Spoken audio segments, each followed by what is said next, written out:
Agora, só para os membros aqui do My News, a área VIP do Segunda Chamada, a gente vai chamar assim, nosso cercadinho, a gente vai falar um assunto a mais aqui hoje. Pode rolar um revezamento de ex-presidentes na cadeia. Temer foi preso de novo na sexta-feira e a defesa do Lula entrou com um pedido no STJ para que ele passe ao regime aberto. Bogocian, Temer preso e Lula solto. É justo? A gente vai ter que dar uma olhada na lei, na verdade.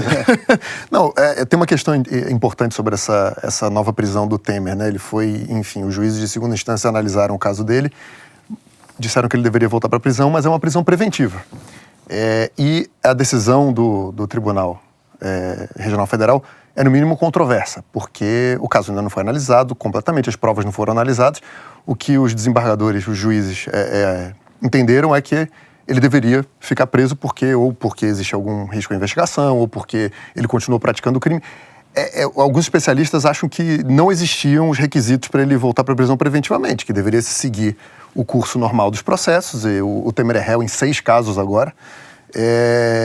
Volta esse novo debate, aquele velho debate, na verdade, sobre as prisões preventivas antes que tenham sido feitas as condenações nas 2 instâncias. No caso do Lula, é exatamente o contrário. Ele já foi condenado, ele não foi preso preventivamente nenhuma vez, ele foi só aquela célebre condução coercitiva, mas ele só foi preso efetivamente depois que foi condenado em 2 instâncias, como o Supremo interpretou a lei e a Constituição. Agora está com 3, né?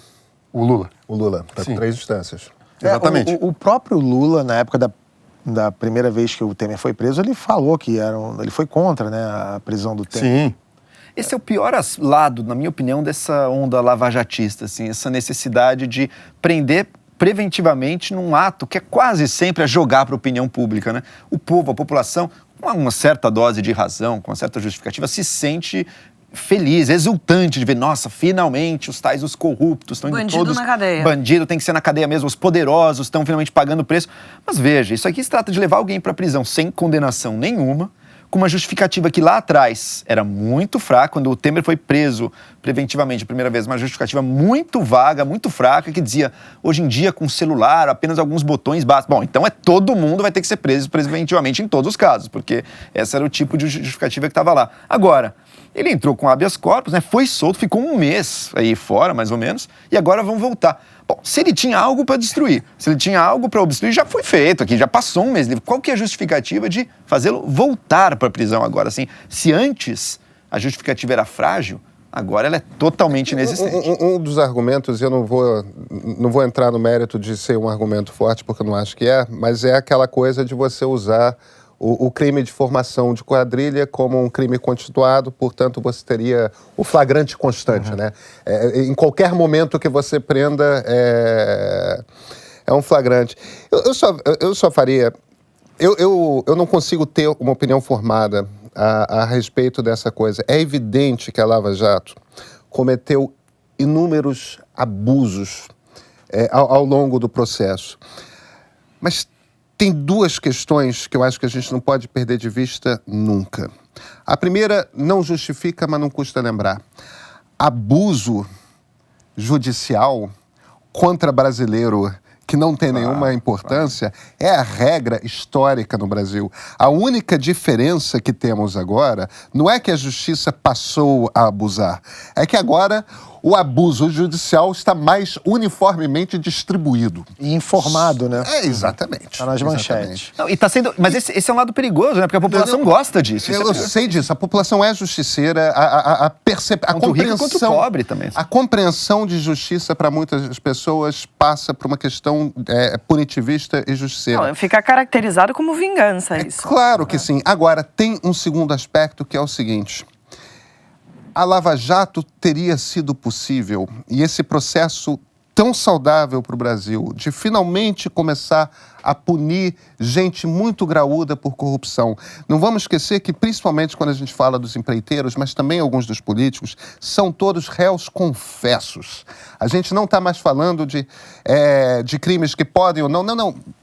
O Petrolão aconteceu, uma quantidade abissal de dinheiro foi devolvida. Será que a Lava Jato teria acontecido sem que esses atalhos tivessem sido tomados? Será que é possível você prender um presidente da República, um CEO de empreiteira, um presidente de Câmara dos Deputados? Será que, com a quantidade de macetes e pequenas aberturas à disposição de gente que é capaz de pagar advogado muito caro e gente bem relacionada nos 3 poderes, com todas essas brechas que institucionalmente o Brasil cria, sem abusos, seria possível fazer isso? Eu tenho a impressão que não. Eu não estou dizendo que isso explica, não estou dizendo que convence. Eu acho que é simplesmente o que o Brasil é. Essa foi a maneira que deu para fazer. Que horror. Mas é isso. Mas eu te respondendo, eu tenho certeza que não seria possível. Mas tem que ver cada caso individual também, né? Será que com o Odebrecht era um abuso também? Joel, não lembro dessa mesma argumentação. Pois é, eu não estou justificando. Sim, tá? claro. Com o Odebrecht não foi, mas com outros empreiteiros foi. Sim. Houve abusos, e agora houve prisões a gente vê... preventivas, tudo isso. Entendo. E agora a gente vê que, e não é nem só no âmbito da Lava Jato, né? Você viu um Brumadinho também, aquela prisão dos engenheiros logo no dia seguinte. Era um pouco uma sede de sangue ali, alguém tem que ir para a prisão. Será que eles eram os culpados por aquilo? Será que era necessário prendê-los ali? O fato é que uma pessoa dessas, passando por isso, a exposição que ela tem na mídia por causa disso, todos os empecilhos na vida dela que vão surgir, você pune de antemão, você arruína muitas vezes a vida de uma pessoa, a vida profissional, a reputação de alguém que talvez nem seja o culpado. Então é uma coisa grave, no mínimo. É um problema. A volta do Temer para a prisão não gerou comoção popular.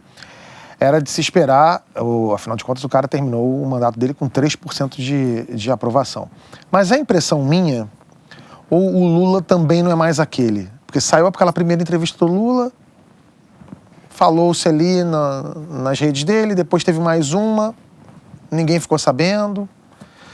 Joel, fora o pessoal ali, o que você acha? Eu acho que o Lula vai ter que reconstruir a presença dele se ele tiver alguma esperança. Não vai voltar aclamado pelo povo. O povo não fica triste com nenhum político, mesmo que ele votou. Eu posso ter votado em alguém e se eu ver ele indo para a prisão, no fundo, vai bater aquela esperança. Agora vamos limpar essa corda que estava aí. Eu acho que esse sentimento é muito forte ainda e atinge também o Lula. Ô Pedro, o que você achou dessa não repercussão do Lula? Porque virou essa celeuma, né, das entrevistas dele, que foram pré-censuradas na época da eleição, aí rolou a primeira, a segunda, nada. Será que estão perdendo o medo do Lula na... Eu acho que é mais do que perder o medo do Lula. Eu acho que... Acho que acabou o ciclo. Essencialmente acabou o ciclo. Você percebe, por exemplo, na movimentação, vamos falar de política, na movimentação do Congresso Nacional. O PT é irrelevante. Tem uma bancada, principalmente na Câmara, que é uma bancada grande, e, no entanto, politicamente, o Bruno está lá constantemente, politicamente o PT se tornou irrelevante. Não tem voz, foi tomado pela pauta Lula livre. Do ponto de vista do imaginário de um setor, de um núcleo duro da esquerda, o Lula ainda tem um tamanho grande, mas digamos que ele seja solto e que ele possa retomar a atividade política dele. Ele vai passar os próximos anos tendo que explicar a corrupção. Ele tá capturado por isso. Ele vai ter que fazer alguma coisa. Ele não é um candidato pronto. Ele não é... Eu acho que isso esgotou. E o grande problema da esquerda é justamente o fato de ainda estar capturada por essa figura que, do ponto de vista político, a mim parece, não existe mais. E ele faz ele terceiriza o meia-culpa, né? Ele tem terceirizado, né? Não existe mais, mas é o que tem, Pedro, porque não apareceu nenhuma figura que... Mas não apareceu, eu concordo com você, não apareceu, mas eu acho que não Quem apareceu... apareceu foi cortado lá atrás porque também. Porque o Lula não deixou, e porque boa parte da esquerda ainda considera que a sua pauta fundamental tem de ser o Lula livre. Sim. Enquanto vários partidos ao redor do PT, incluindo, só para começar de cara, PSOL e PCdoB, não largarem desse osso, entendeu? Não perceberem que a vida política do país continua e existe um governo reacionário aí, existe uma aliança para ser construída com o centro e com parte da centro-direita, entendeu? Enquanto isso não for percebido, Não vai acontecer. Eu não discordo de você, não. Não surgiu uma liderança. Mas não surgiu porque a esquerda não quer que surja.